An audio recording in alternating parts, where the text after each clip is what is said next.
On this week's episode of Nintendo Noise, some new rumors point to the possible existence of a brand new Switch. But is it real? What's up, Internet? You're tuning in episode 46 of Nintendo Noise, Flip Screen Games' weekly Nintendo podcast. I'm your host, Pete and Bessie, joined as always by my very good friends and co-host, Mr. Stephen Radford. Hello, hello. And joining us again on the show, Sierra Plus Ultra. What's up? What's up, Sierra? Welcome back. Thank you for having me. Of course, yeah. Chewy is ill. He's been ill the last 2 weeks, unfortunately. A poor little guy. You know, he's going through some stuff. So go send him some love. He couldn't make it to the show. Thankfully, Sierra will be joining us here again because it's a big one. All right, we've got a ton of questions from you, all of you listeners at home. Y'all met the challenge. You wrote in, and I really appreciate it. You came in droves. We've got a bunch of stuff in the question block, and we've got a pretty interesting talking point, right? We've talked a lot about Switch 2. When is the Switch 2 coming? We've talked a lot about being ready for that refresh, especially now that Steve and I have had our hands on the Steam Deck. You know, there's been a lot of conversation about when does that news come? And there are some rumors that point to the fact that the answer might be next year, in fact, even sooner than I think we've thought. So, of course, we're going to get into all of that and much, much more. But before that, let me remind you that this week's episode of Nintendo Noise is brought to you by our Patreon producers for the month of July. They are, of course, Christian Oliveria, Christopher Valenz, Gabriel Hasselmeyer, a.k.a. Asobi, Mary Berry, Smokey Shake, Wakahula, and Zaid Ida. Thank you all so much for your support over on patreon.com/flipscreengames. Y'all are the realest of the real, and we appreciate your support of this fine program. Of course, if you want to show your support just like they did, you can head over to patreon.com/flipscreengames, get your name read on the air, get early access to this show and our sister show, the Flip Screen Games podcast, and get exclusive access to our Patreon podcast, One More Thing. A bunch of other perks and goodies, all kinds of cool stuff over there. But, of course, even if you don't have a single cent to toss our way, no big deal. You can get the show for free when it posts every single week, and there are a bunch of ways that you can get involved in the community right into the show. Head over to flipscreen.games for links on all the places you can find us, including our Twitch channel, and come get involved. Come be a part of it. However you choose to do so, we're happy to have you. So, I want to start things off with a new segment that we debuted over on the Flip Screen Games podcast last week, which is it's essentially, you know, going to be a bit like an icebreaker topic, right? Before we get into the main topic, before we get into the, you know, the reader mail or the what we're playing or whatever other segments we got planned that day, just, you know, a little something to wet your beak, you know, and kind of get into the episode. And I threw out the challenge to you, the listeners, to give me some names for this segment, to come up with some ideas for what we could call it, because I think the icebreaker, it's a little bit been there, done that, right? So, of course, one of you answered the call, and it was Mr. Zaid Ida, one of our Patreon producers, and he wrote in and said, I've been thinking of names for this segment that you guys mentioned. I was thinking of something like an appetizer or a snack would maybe be more appropriate. It's the best I could come up with.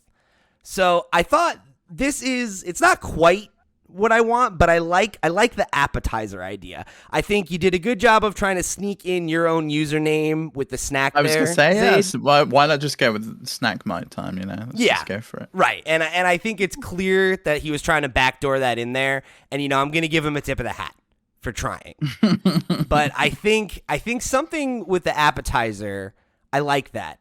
And I feel like I need some time to chew on it. But you see, this is the thing, right? It took Steve and I how many months to come up with Flip Screen Games? This is the problem. So many, and like we'll talk more about that when it comes to our anniversary, which is coming up in a few weeks' time, and we'll talk about some of the names that didn't make the cut. But I really struggle with it.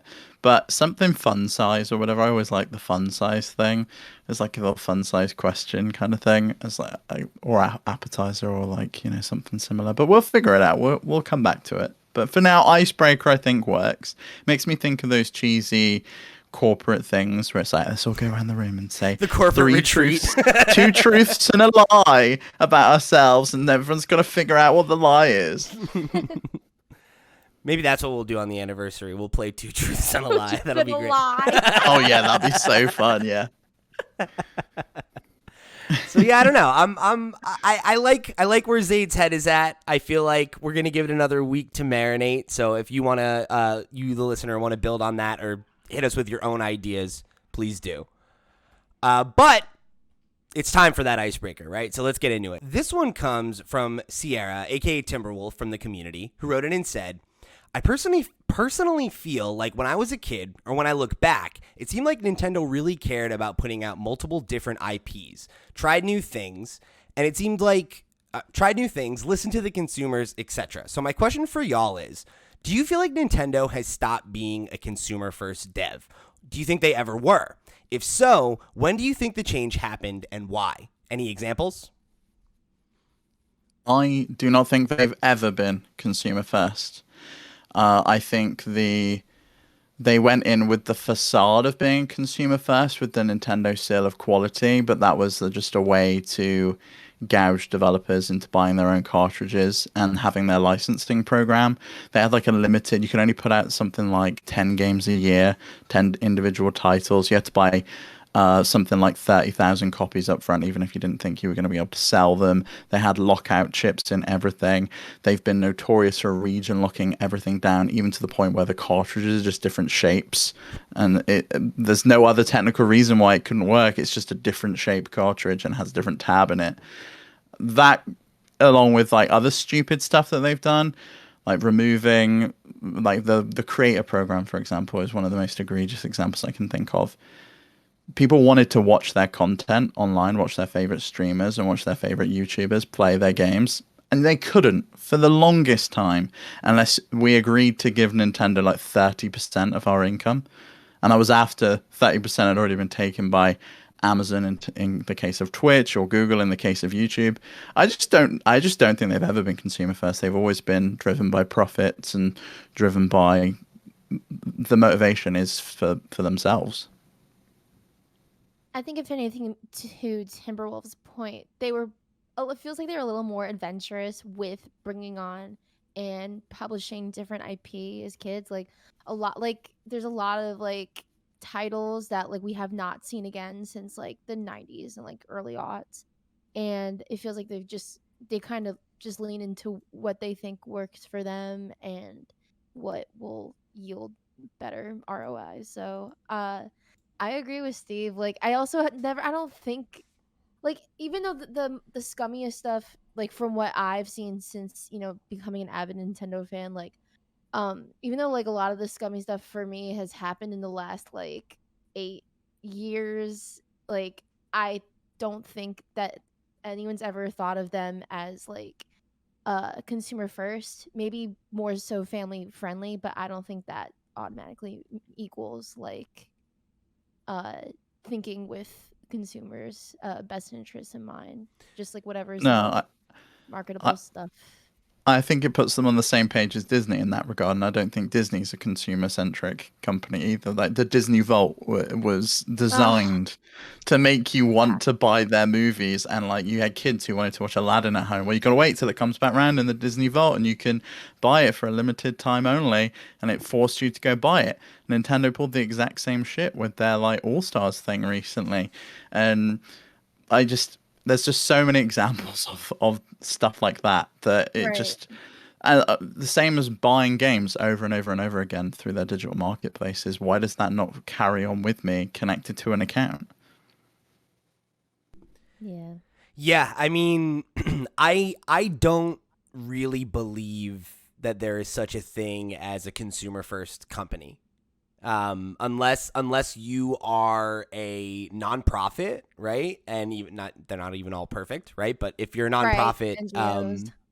And you're doing something that's inherently not for profit, right? But by that metric, you wouldn't have consumers, right? So again, if you're a company, especially if you're a publicly traded company with shareholders that you need to answer to, I think there's no such thing as really being consumer first. I think anything that you do that is like a consumer friendly move is motivated by what we're talking about, right? It's motivated by profit. It's motivated by generating good PR, right? Like we talk all the time about how like Xbox right now, I think, has probably the best reputation among the big three of being the most consumer friendly, because Xbox Game Pass is this incredible deal, and they have got this reputation for like allowing all these studios that they've acquired to work on whatever they want, and like they are perpetuating this. They figured out backwards compatibility, whereas like Sony and Nintendo have both floundered on that generation to generation. Whereas like if you bought a game on the Xbox on your original account, as long as it is supported on Series X, you can play it, right? I can go pop in my 360 discs and download games. Like those are very consumer friendly moves. But why did Xbox make all those moves, right? It was because last generation, Sony was eating their goddamn lunch. They fired, I forget the name of the CEO, the head of Xbox prior to Phil Spencer, but his name, Matrick. Yes, thank you. And ousted Don, right? Brought in Phil, and Phil had a lot They of. didn't oust him. He got a new job as the CEO of Zynga. It was totally his choice. Totally. Allegedly. Totally his choice. Sure. Yeah. Totally believe that. But however you want to characterize that, they needed a change in direction. That was clear. So they made all of these consumer first moves to get clout, right? And to make people think exactly the narrative that they've spun. And I think as soon as that doesn't serve them anymore, right? Or, maybe eventually when Phil decides to move on, like, how long is that going to last, right? Sony had a real, like, we're the good guys, we care about gamers mantra going into PS4. And, we've seen what that's become again now, right? Where they're back to the more buttoned up corporate, like, once you're on top, that clout doesn't matter as much. And that's something that I think Nintendo has always understood, is that they do a really good job of forging emotional connections with players, right? Whether that's because, they get you when you're really young and, like you imprint on Nintendo properties and have happy memories with Nintendo, and then you carry that into adulthood, or, they get you in on, a really, really good inviting game like, something like Animal Crossing that sold millions of Switches and brought in tons of new users into that ecosystem, right? Like during a really, really trying time, that's like Nintendo's bread and butter, right? Is like leveraging emotion to do good business. And I think there are plenty of examples of Nintendo doing things that are, anti-consumer, as Steve brought up. But I think there's probably just as many examples of them doing things where it's like, hey, like of the three major consoles, like theirs has historically been the cheapest. That's pro-consumer, right? Like they. And so this generation, I mean, it's not the cheapest now. You can get a Series S for cheaper than a Nintendo Switch these days. And that's true right now. But I think they weren't the cheapest up against the Mega Drive as well, and that was because they were like the forerunner, right? It was the SNES versus the Genesis, and the Genesis had this whole marketing of Nintendo, and there's something that they were trying to play catch up. But even you mentioned like backwards compatibility and things like that. Even that, it's never really been for the benefit of the consumer. You've never been able to buy those games and bring it forwards. It's always been, we can sell you Super Mario World for the 100th time because you've got nostalgia for it and you'll want to play it again, or we can keep reselling you Pokemon. And this time it's been lumped in with a subscription service that you might not necessarily even want, but you kind of feel like you need it.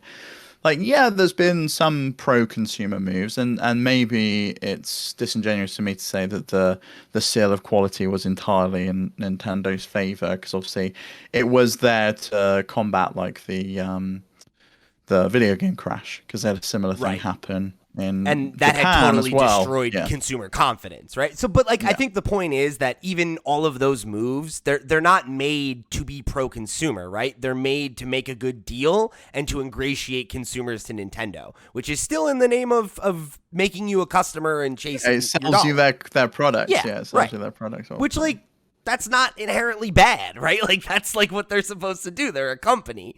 But I think it's when you try to ascribe morality to any company is where you get into murky water, right? Is that like, right? just because, they're good to you today doesn't mean they're going to be tomorrow, right? As we've seen. But I think, Sierra made the point Sierra in the comment, I'll say Timberwolf so that we can make this less confusing. Timberwolf in the comment made the point that I think Sierra rightfully circled here, which is a bit different, which is the thing about like putting out multiple IP, trying new things, that kind of stuff. I think that speaks to Nintendo being a bigger company and video games as a whole being a bigger industry. Because I agree. We had a similar conversation just on one more thing, right? That's going to come out next week about how like indie titles are cheaper to make. Games used to be cheaper to make. It was a tiny little cartridge. You could fit it into like 512 bytes. So like because of that, right? Like that is inherently going to make a company more risk averse, right? Which is like, as you get to the Switch era, it's like, okay, well, we have a finite amount of resources. We have a finite amount of marketing resources in a year. We can only put out so many things. Like, do we want to take a risk on something that is new and untested? Or do we want to do something that we know is going to sell really well and get critical acclaim and will still be, artistically well received, but it's also guaranteed to sell like X million, you know what I mean? Like, and that's the thing, right? Is that's why most of the most creative ideas come out of the indie space, right? Because if you're smaller and you're more agile and you have less, masters to answer and less people that need to check off and say yes to this weird, smaller, more, maybe creative or more risky project, the easier it is to make it actually happen, and that's why games don't get made. I kind of feel like Nintendo is the most experimental, though, of the big three. Yeah, so we definitely. get stuff like Labo and Ring Fit and like goofy stuff like even just the Switch itself. The Switch being a modular console was a creative idea that Nintendo, Nintendo innovates far more often than not, and I think they're maybe more risk averse in the kind of software they put out, but I feel like hardware wise, they take risks every time. Oh yeah, there's always a gimmick on every single one, like a new input method, like the 3DS, for example. But I do think on software they do experiment and they do try new things. Like there are smaller titles like Game Builder's Garage and things like that they've played around with. Arms was a risk. And, sometimes they pay off, sometimes they don't. Look at Splatoon 2. Like, who would have thought a shooter where you don't shoot each other, but you shoot ink on the ground would have been a big hit? Like, you tell that to anyone, and it's just like, really? Why would I want to play that? I want to go around shooting other people. But, they tested it, they built it out, and they published it, and they're about to publish the third game in the series, and it's been an absolutely mega hit for them. Definitely. All right, so let's jump into the question block. We got some more questions, and we got some good ones here. I want to kick things off with a question from Mr. Zaid Ida again, who wrote in and said, with no Mario Party DLC announced during Summer Games Fest, do you think the dream of DLC coming is dead? Or is it going to be something like Mario Kart 8, where they do a massive content drop to keep the game alive? I think based on the Mario Kart thing, I would definitely not rule it out, right? Like, never say never. I wouldn't assume that it's dead. The game only came out, what? Last year? Fall? Right? Yeah, it was November last year, I believe. Yeah, so it hasn't even been out for a year yet. I think the fact that we haven't heard about DLC doesn't necessarily mean it's not coming. Could mean it's an active development, and like they're just not ready to announce it yet because maybe they want the announcement to coincide with the first drop, like there's a lot of reasons that could be. And when you think about the fact that Super Mario Party got online added like years after the fact too, right? Like definitely could still happen. I know, right? So funny. I think that it's possible. I loved it, and maybe there's a big direct in September and they're saving all these huge nuggets of like updates and DLC for then. They also play their cards really close to their chest, so like it feels like it's been harder and harder to really read them for like leaks and updates. And I don't know, I wouldn't rule it out, and I hope they will at least consider if they aren't already. I think it's come in. You know, they didn't announce anything at Summer Game Fest. There was first party. Well, they didn't announce anything at Summer Game Fest. Their directs were afterwards, but I think their focus is on Xenoblade. They want to get that out of the way. It's about 2 weeks out now, maybe three, right? It's out on the 29th of July. I think after that, it's kind of fair game for another direct. We've got Splatoon 3 coming up after that as their next big title. They're probably going to want to show us that again. And I also think we're going to get an Advance Wars date again at some point. So I do think a direct is going to come up. Mario Party DLC would be a great addition for the holiday season.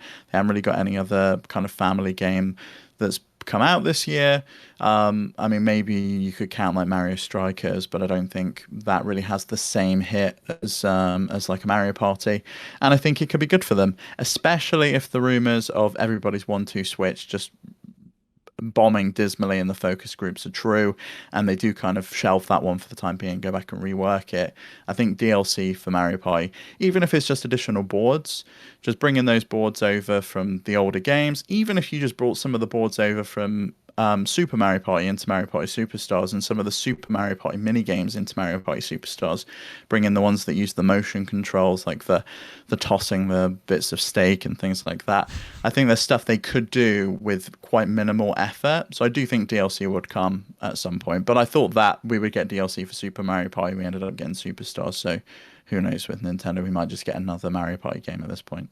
It just feels like Superstars is so primed for it because it is like a greatest hits thing. It's like, why wouldn't you just put out more boards and add more games? You know, I don't even know if you need to add more games. You know, I would like more games, but I want more boards more than anything, you know? Even just the rest of the boards from the games that are in this would be great.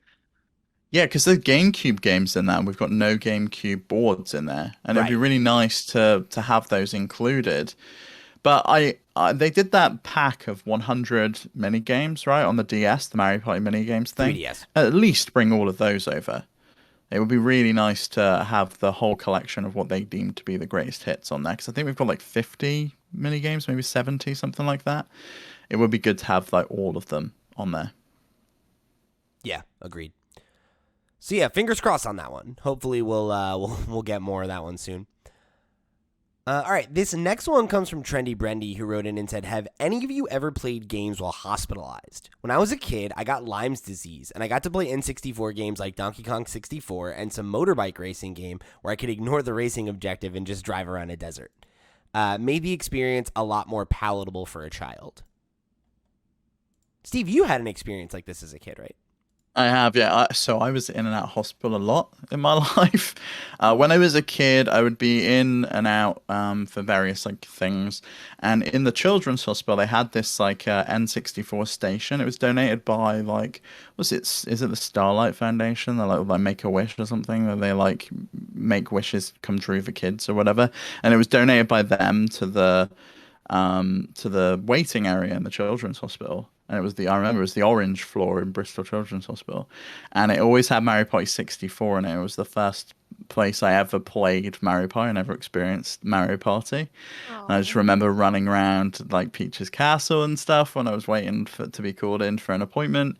But since then, like tons of times, like I've played Game Boy Advance in the hospital when I was like in with bronchitis when I was a kid. I've played, or that might have even been my PSP.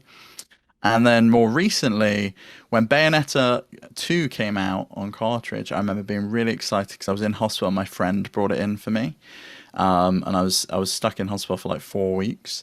And I played Bayonetta 2, and it was trash. I absolutely fucking hated it. I was like devastated that was so excited and waiting for this game to come in, and I had my Switch in hospital with me, nothing else to do, and it was like the fresh new game, and it was absolute trash. I hated that game so much. And then the most recent time was like 2020, just before COVID hit, and I'm fairly sure it was COVID that I was hospitalized with, and I was playing 2 Point Hospital, and it really lost its allure once I was in hospital. I did not want to play that when I was in hospital. I was like, no, I'm good. I'm just not going to bother with 2 Point Hospital. It's hitting too close to home.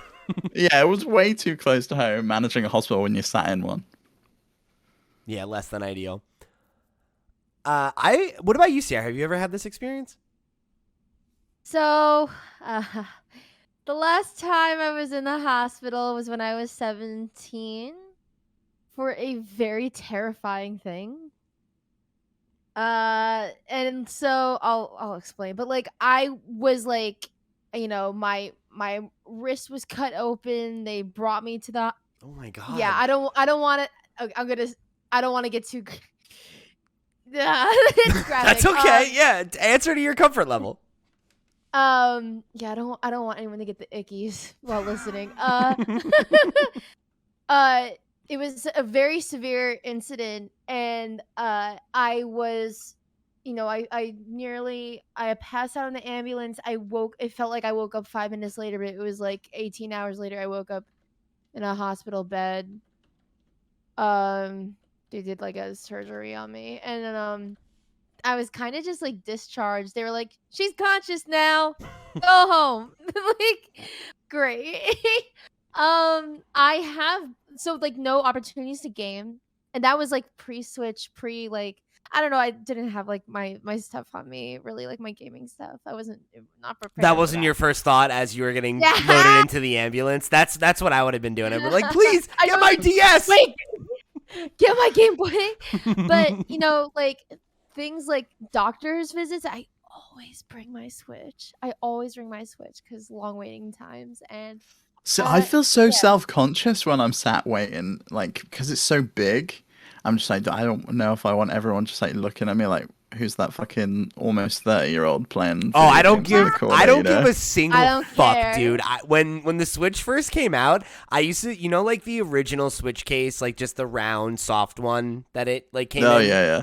I would literally just carry that around like it was a clutch purse. Like I had it wrapped around. I'm like, bitch, I'm going out to get lunch. Gonna play some Switch. Let's go. Yeah. I do remember doing that, and I was like sat in a shopping center because I was obsessed with Breath of the Wild. I wanted to play it everywhere, Yep. and this kid just staring at me playing it, like, oh my god, like he really wanted to come and see what the fuck I was playing on that thing.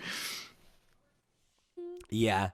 I have had multiple children. A cost seems intense, but kids been like, oh my god, is that a Switch? What are you playing?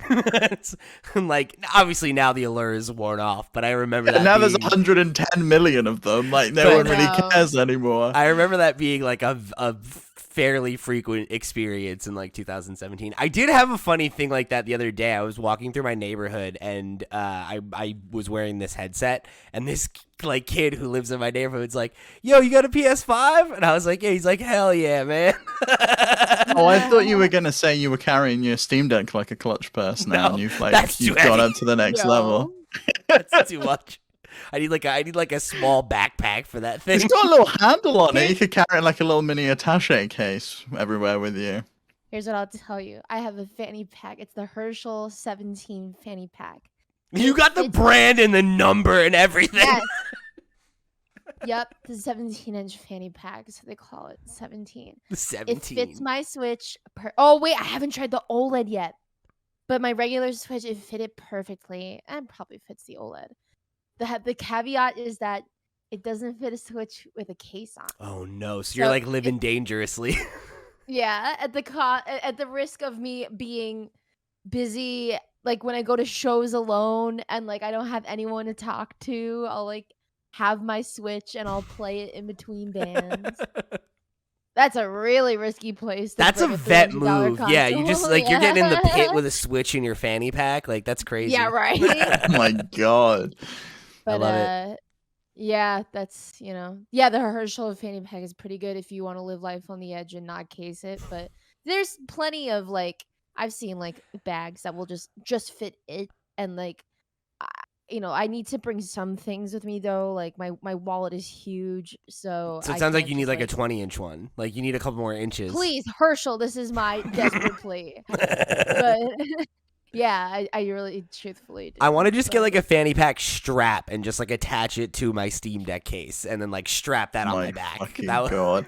Just Big just brain. wear it on like your belt, like belt clip Yeah. style, like you're wearing a page. I don't think I could. Is the problem? Like, It cause just you know, weigh you down. you know how like some folks will do the fanny pack, but they'll wear it like sideways, like a messenger bag. I feel like that's the only way I could like affix it to my body in a way that it would actually like Right. stay on. Like I feel like that thing, like if it was like a regular fanny pack, it'd be hitting you in the hip. I'd be bruised like 20 minutes out, you know? Oh yeah, yeah. Here, people don't really wear fanny packs or bum bags, is what we call them. They wear those like the cool kids wear those little tiny, like really small, like satchel style messenger Yeah. bags. I know what that They just is. wear those things. It's like the They same look thing. like big enough. They look big enough for me to put my wallet in and nothing else. Literally nothing else. They are so small. I don't understand the point in them. Yeah, I need to carry my pepper spray. It needs to have a pocket big enough. So I a feel lot like of the Switch bags don't have that. can you get one that maybe has? Could you get like a holster on the side of the bag so the pepper spray is easy Oh, like access? quick action. Because I feel like you don't want to be like unzipping it and like trying to move your Switch out of the way like when you need pepper spray, You're right. right? Like you need that I shit like rarely ready to need go. it, though. That's a Maybe good we can point. like. I feel like you get like a little like you sew like a little like side pouches on it so that you can like have it in there like Batman's got the shark repellent, you know, and just like Oh my just god, yeah. pull it out of the little pouch. I feel like that's the Yeah. move. Finally, the perfect game case for me. Compartments for my weapons. For all the weapons. Yeah. You need one that's also got like a sheath on it so that you can put your gun blade in it, you know? That's the real move. I want a dagger so badly, but they're like real good ones are really. I appreciate that, Sierra. You're like you know, the audience has learned a lot about you today. We know that you're a fanny pack guy. That in a perfect world, you'd be a knife guy. It's like I don't have the budget for the right knife yet, but eventually. Exactly. Are you gonna learn to throw it though? Because that's, I think, the real move, right? Is like if you can like get like crazy, just pop it out, chuck it, hit it right in the bullseye. That's a real. That's Yeah, get someone to put an apple on their head and just like go straight through it. just One day. the confidence. One day. That's what I want. I want the confidence that you're like, I'll get that shot 10 out of 10 times. Oh yeah, the first try. So, I've never done the hospital things. I've only ever been hospitalized like once that I can remember. If you ever meet me in person, I think you can kind of see it from the side, but I have like a small kind of like dent in my skull right here. From when I was a kid, I jumped off of the second. I had like a bunk bed, and I jumped off the top and hit my head on the edge of a piece of furniture and like dented my skull. And that's the only time I remember being hospitalized. But I had like a pretty bad ankle break injury when I was like 10. And I think I've told this story on One More Thing or something before, but or no, you know what? It was the Game Boy episode because we were talking about Final Fantasy Tactics Advance. And I broke my ankle, and I'd gotten that as a Christmas gift, and my parents gave it to me early because I broke my ankle, and then we had like winter break, and I couldn't go out and do anything because it was like a pretty bad injury. And so they gave me the game early, and I was like, oh, bless, because this is a long-ass game. You know, Yeah. that's just reminded me. One time I came out of hospital. I think it was that time I had bronchitis. I came home, and like my dad had bought a Dreamcast and like Crazy Taxi and like Jet Set Radio and stuff, so that like it was like set up ready for me. And I remember playing it when I got home. It was so cool. That's rad. So thanks, Dad, for that. I remember one time, it's somewhat similar to that. I forget what happened. I had to get like, I had to get a tooth pulled was the thing. And I had never like done Novocaine before, and like so there was like a couple elements to it where like I had to get the big needle and everything, and it was like kind of scary. And I remember like on the way home, I was like, I was like really well behaved. I feel like I handled this really well. Like I feel like maybe we should stop at Toys R Us and let me get Pokemon Stadium too. And my mom was like, all right, sure, fine. I was like, yes, totally worth it. And I had to stay home from school the next day because I was like healing up or whatever, and I couldn't talk. So I was like, perfect, this is great. I'll just play some Pokemon Stadium 2, living my best life out here. All right. So let's jump in to the talking point for this week, which is, of course, the new rumors pointing to a new Switch model coming potentially next year. So this actually, it's funny. This conversation got rolling over on the questions thread this week because one Andy Rads wrote in and said, "More talk about the next Switch. I'm going for 2024. What do you think?" So I figured we'd talk a little bit about Switch 2 today, but then Steve shows me a thread over on Reset Era, which actually the source originated over on Family Boards, which is another like fan discussion board type deal. And it was posted by a username forward. It's like FWD-BWD, I guess. But the long and short of it, right, is that Nintendo is buying a ton of raw materials for console development for 2022, and they're more than double the amount that they had in 2019, which was the year that Switch Lite came out, and it was also the year that the redesign of the original Switch with the increased battery life and the interior components was also released that year. So that's interesting, obviously. Because you would imagine, right, if it's nearly double that number, there would either be the expectation that they're going to sell a ton of Switches, or it could be pointing to a new model, right? And of course, we know that with Breath of the Wild 2 seemingly being on the horizon, you could absolutely understand why Nintendo would maybe expect that game to sell a ton of Switches, would want to get out ahead of that, would want to be able to combat some of the shortages that they experienced, in previous years. There are a lot of things I think you can look at and potentially like explain this away and say that it doesn't necessarily point to a new Switch or a new model. But the fact that it's nearly double that number that feels like a where there's smoke, there's fire situation to me. What is your read on it? And we'll start with Sierra. What do you think looking at this? Do you think it's pointing to a new Switch? I got my hopes up really high when I first saw this, but like I'm really trying to temper my expectations because there was Don't temper him. Get as hype as you can get, Like I would like a damn new Switch next year. It's been so long. We've been waiting for so long now. But like I wouldn't be surprised if they were just anticipating or they were just trying to like stockpile materials in the event of a continued chip shortage. Like because like the ripple effect from that has been crazy. I read something today that now car manufacturers are starting to feel the effects of there being that chip shortage that started in 2020, like on certain components for building automobiles. Like I really want to just say that it's just them playing it safe and like they were able to jump on an opportunity to get a surplus of materials and they're just wrangling them in. But ideally, new Switch, please. Please. What about you, Steve? What do you think?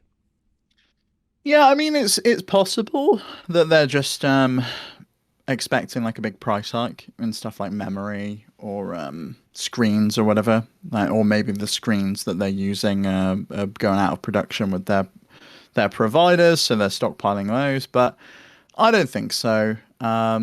Looking at their past figures, the percentage of raw materials they've got at the moment versus finished goods and work in progress is 52.8%. And it's honestly a staggering amount of raw materials to have on hand if you're not planning on doing anything with them anytime soon. And I don't think they're going to have a sharp increase in the number of Switches and Switch Lites being sold in the next fiscal year. I think the majority of people that want them have already got them. And I can't see that they're going to sell a staggering amount that they need this many raw materials for. The alternative is that they're building something else. It could be that we get another mini console, or these could be raw materials for something else in their inventory that they're planning on putting out. It doesn't necessarily mean it's a Switch, but I think they're kind of all in on the Switch, aren't they? So I got to think that we're going to see something. Whether that's next year or the year after, I don't know. Like, it could be that they start production latter half of this year into next year, and then we see an announcement next year, but it doesn't release until the year after because they might want a bit of a stockpile. Because that's the same thing that Microsoft and Sony did with the Xbox and the PlayStation to kind of alleviate supply and demand issues due to the chip shortage at launch. They stockpiled a bunch of pre-made consoles. So it could be that something like that's going to happen. Yeah, it's an interesting one, and I think you both make good points, because if you think back to the earnings call episode that we did recently, where we were discussing, just Nintendo always puts out their annual financials, right? And one of the the big takeaways was that they ended up selling less Switches than they had initially projected because of there being limitations on how many Switches they could get on shelves. So I think, Sierra wanting to temper expectations and think like, hey, maybe this is them having an opportunity to acquire. And I guess this is also kind of partly a point that you made as well, Steve, right? Maybe they were presented with an opportunity to get a ton of this stuff at a fixed price that they were comfortable with, and to avoid market volatility next year, wanted to over-secure so that if there's a complete drought, hey, they have enough to make as many as they planned on selling, right? I don't think that that's outside the realm of possibility. Yeah, and especially when you consider competitors like the Steam Deck have come around, and then there's the smaller Chinese manufacturers like AYN or Ambernic. It could be that they're using similar components and they want to make sure that they've got enough for what they want to do. But the fact that the stock last year, because they mentioned that Furukawa said on their investor call back in September, that when someone noted that they had all these supplies of raw materials on hand, that they were behind on the holiday stock. And so they were planning on using those materials. It's increased since then. Like in September, they had 35% of raw materials on hand. It's now 52.8%. It's almost $800 million US of raw material that has got to go somewhere.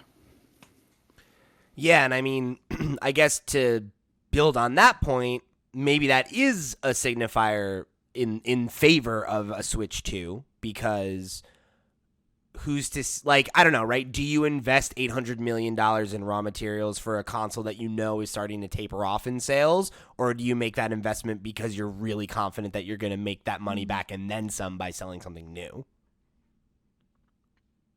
It's an interesting question. Yeah. And I don't know that I know enough about economics to speculate there, whether or not one makes more sense than the other. But I do think that they both make they're both compelling arguments for what this could be leading to.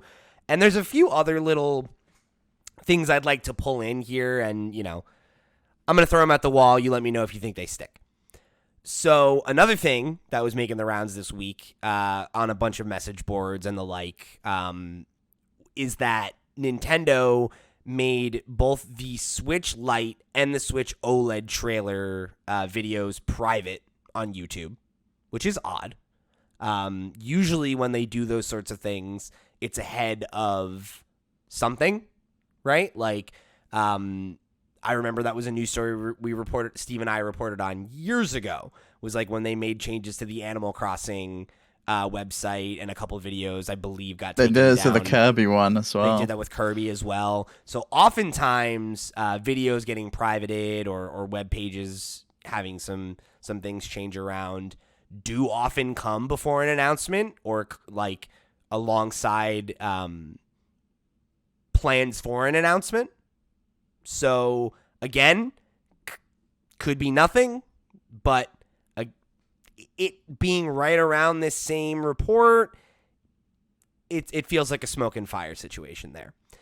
And I think another thing I thought was interesting was one of our Patreon producers, that Doc guy, wrote in and said, I was going to ask about Breath of the Wild 2 approaching Vaporwave levels, but I think I already asked that.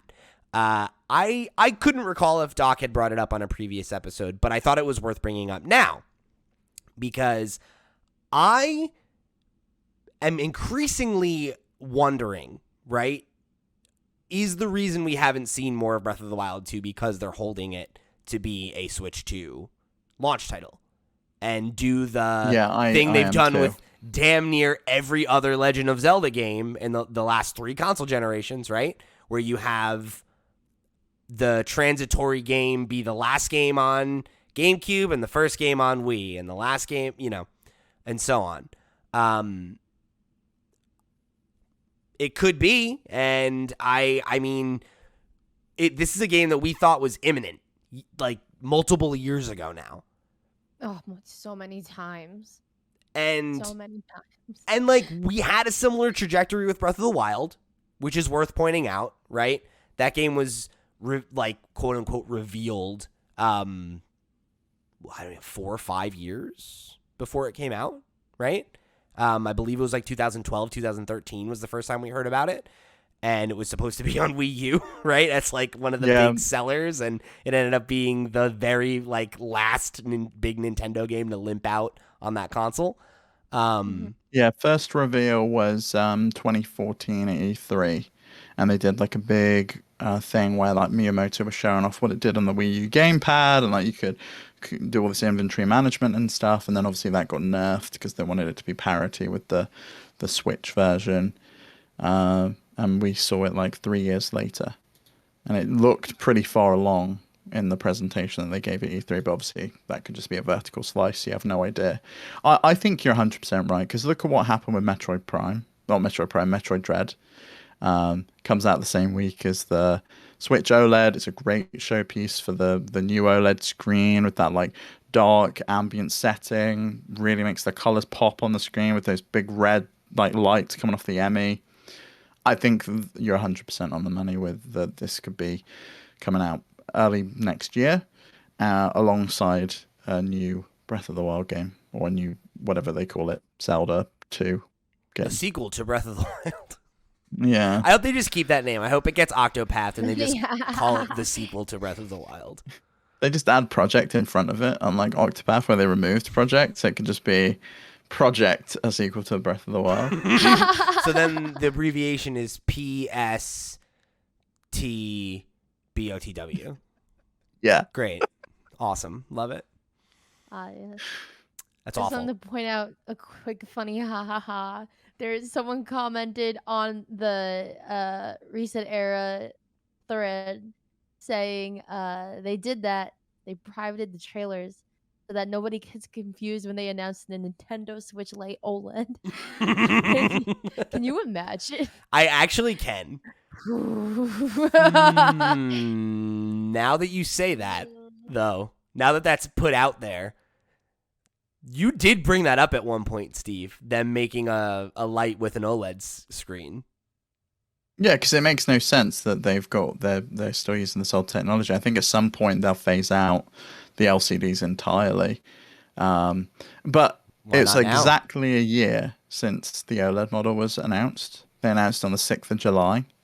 So it's exactly a year since they announced that model. And I really could see them just being like, here's the next version. And I don't think they phase out the OLED model. I think the OLED model stays. The original model probably goes away or comes down even cheaper. So it's like a real cheap entry point into the Switch family. And then hopefully the Switch Lite gets a bit of a refresh. Whether that's a bigger battery or like a slightly bigger screen, like the same OLED panel that they're using. Any of those things I think could come true. I'd also love to see a Switch Lite that docks at some point, because I really think that they're kind of missing a trick. I mean, it's a Switch. But why do you need it? So there's been a bunch of games that you cannot really experience and play that have been big hit sellers for them. Switch Sports you can't play on the Switch Lite. Ring Fit Adventure you can't really play on the Switch Lite. I mean, you can, but it's a tiny little screen you're looking at. Stuff like Mario Party. I feel like at some point they're gonna want to just be like, you know what? Here's a version that docks, and if you want to, here's a pair of $70 Joy-Cons that you can buy that works with it. Yeah. Oh, and the dock's separate. That makes sense. Just like, why not sell all these accessories to get people to buy more of their stuff? I think that makes sense when you put it. The other option is like a a Switch that's just a home console that doesn't have the portable factor, that's more of just a like plug and play box that comes maybe with a Pro controller or two Joy-Cons. That's another possibility, that maybe this isn't a Switch Pro or a Switch 2, that this is just a completely different form factor, another SKU that they're going with, and they're going to look to introduce it as another option, like a Switch Home model. I've never thought that made a ton of sense. Like, unless maybe that's their play to make something that's a lot cheaper, because you can just make a box and you don't have to worry about screens and stuff. Yeah, there's no screen, there's no like built-in controls or anything. Yeah. It's like this is the cheap option. You know, you want something that competes with the $250 Series S. Well, why not make something that's $199 that's a really cheap entry point that, you know, just plugs in. It can capitalize on this huge library of software that you've got. Comes with a Pro controller, and you can play Breath of the Wild 2 when it comes out on your TV. Yeah. I don't know, like, I think it makes sense when you lay it out as like how it fits as a consumer product, but I'm wondering if like maybe, well, I don't know though, because I guess I was gonna say, I feel like it feels weird to be like, here's a thing, right? Like, here's a new console in the Switch line of hardware that does not have the primary feature of the Nintendo Switch, but that's literally what the Switch Lite is, right? Yeah. So you make a strong argument. Why not? But then you also have what, 5 SKUs theoretically, because you have. Wait, I think they have to phase out the original Switch at some point. It's got to go. Yeah, but I mean, like, you're trying to support then the base Switch, the Switch Lite, the OLED Switch, the home Switch, and then Switch 2? They're all basically the same. Like, the original Switch models are like all the same. Like, they're all the same internals, and they've all got the same screen resolution. Despite the Switch Lite having a smaller screen, it's still the same resolution. It's just a higher pixel per inch. So it's really only 2 models they would need to support when the next Switch eventually comes out, because there is going to be a sequel to a Switch. We just don't know when it'll be. I think all 3 of us would love it to be next year, because I think we're all ready for a more powerful console at this point. 2024 is not out of the realm of possibility, though. Like, it could be that this is something else, because we all thought last year we were going to get the Switch Pro and we got the Switch OLED, and who knows? Yeah. I think there's a really good chance it gets either revealed the latter half of this year for a release next year, or that same thing happens next year, where it gets revealed latter half 2023 for our early 2024 release. Right. I think that's where we're at this point. I think it literally can't be later than that. That would be insane. But I don't know. Here's hoping it's on the closer side, because I'm definitely ready for it, and I have a feeling that because I haven't played my Switch since I got a Steam Deck, and I picked mine up the other day to play something, and I was like, wow, this is light. I actually really enjoyed playing on it. I was like, this is so much lighter and easier to hold. and I think I'm going to have that feeling when I pick it up to play Xenoblade, but I also feel like I'm going to be like, man, I wish this ran a little bit better. I wish it was a little bit snappier. And those are things that I feel spoiled by on every other platform I play on. And, like, Nintendo doesn't need to chase hardware and power, but I think quality of life is something that I'm increasingly, that's the thing I want from them more than anything, is quality of life, because I feel like I accept a lot of inferior service because I like Nintendo, and I want to get to a point where I don't feel that way again, because I didn't feel that way when the Switch was new. Yeah, I feel like eventually they're going to have to at some point change the power, because Nvidia is not going to be making this chip for much longer. It's on an old fabrication process, and they don't use the X1 in anything else. Like, the X2's been out since just having a look now, for a good while. And it's used in a bunch of other things, like it's in Mercedes-Benz cars, and Teslas, which is one of the reasons that Sierra brought up, that they just can't make their cars at the moment, and they're struggling with it. But they've also got a bunch of other models. Like, I think eventually we're going to see Nvidia just say, look, we're not making any more of these, so if you want to make a new model, I mean, maybe that's why they're stockpiling as well. Like it could be that Nvidia's not making these Tegra X1s anymore, so they need to buy a bunch of them in, so they've got them ready to go. But I think we're going to see it sooner rather than later. I think I agree with you that it's going to coincide with a big game release. They want some reason for you to upgrade, and I think what better reason is there than the sequel to the most popular Zelda game To ever? the game that made you buy one the first time. Yeah. You know? Yeah. And I think that'll also be a really good showcase with, especially if they do end up going with like the modular thing where it's like Switch 2, like, we've talked about like the whole like iPhone generation thing rather than like a proper like line cut for Switch 2.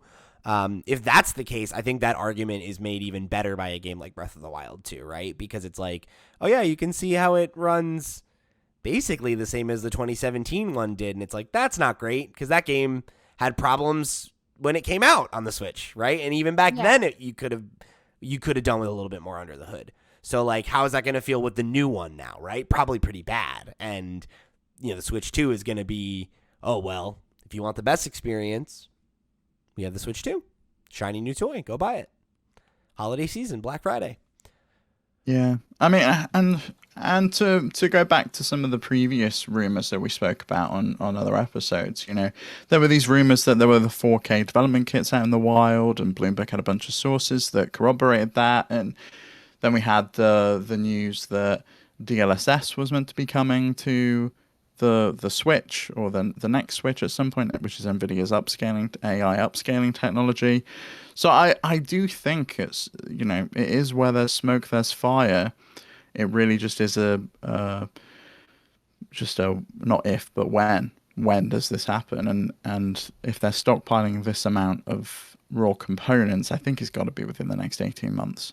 And I would not be surprised if we see an announcement this year. I mean, the last thing I'll say on this, we talked, 2 weeks ago? The last couple of weeks we've been talking about Nintendo Directs. And we were talking about when is the next Direct. And I remember us kind of landing on, well, there could be one in August, late August. There could be one in September, right? Who's to say that that's not what's coming, right? Maybe there is like, hey, we get the September Direct and we get, or like, maybe even later than that, and we get the reveal of the successor to the Switch. We get a look at a release date and a name for Breath of the Wild 2 that coincides with that. Maybe we get announcements of some of these other games that we know have been brewing, like this new Donkey Kong game that is allegedly being worked on by the EAD team.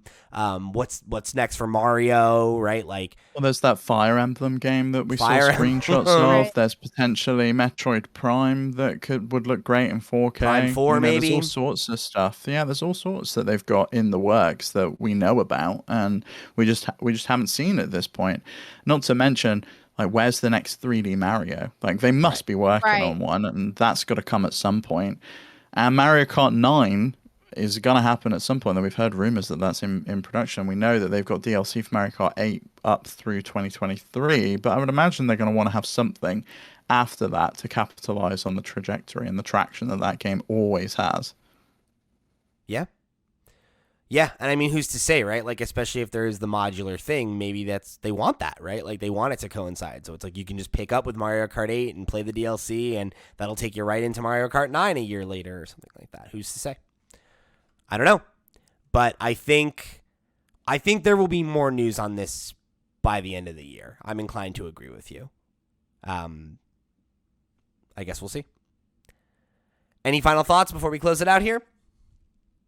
Nah. No, not from me. Just that I'm always excited for new hardware, and I can't wait at this point. Give me new toys. Let's do it. All right. Well, thank you to everybody who wrote in for this week's show. Thank you to Sierra for joining us. Thanks for having me back, my friend. Of course, Always anytime. Yeah, hopefully, Chewy's not sick next week, but if he is, we'll have to have you back again. So let the kids know where they can find you. Yes, I am Sierra Plus Ultra on Twitch, Twitter, and Instagram. YouTube, TikTok? all Did those you say things. I am kind of saying F you to TikTok for now. I'm done. I don't have like I just when I have things to put up there that are really good, I'll throw them up there, but I'm not going to do the whole post just the post thing, you know? I don't think I have like enough stuff at the moment. So, it's just kind of there. It's there. Well, you've got plenty of stuff on the archive that they can go check out at least. Yes, exactly. Yeah, a lot of gems on the YouTube IMO, i.e. our Super Mario 3D World streams are definitely. Oh yeah. I think if they're favorites going to of watch mine. anything, they got to go watch you singing the script of the B movie to the tune of Wonderwall, because that is just, Yeah, that's high art. That's S tier content thank you. for my money. Shout out Mr. Diesel on that edit. Yeah, absolutely. Yeah, so go check it out. We'll have links to Sierra's stuff down below. Thanks again for joining us. If you want to get links to all of our stuff, we're over at flipscreen.games. You can find links to the Patreon, to the Discord, to the Twitch channel, to all the places that you can get our content. We're out there. We're making stuff. Come be a part of the community, right into the show. Get your thoughts right on the air, however you choose to get involved. We thank you for tuning in. We thank you for being a part of it.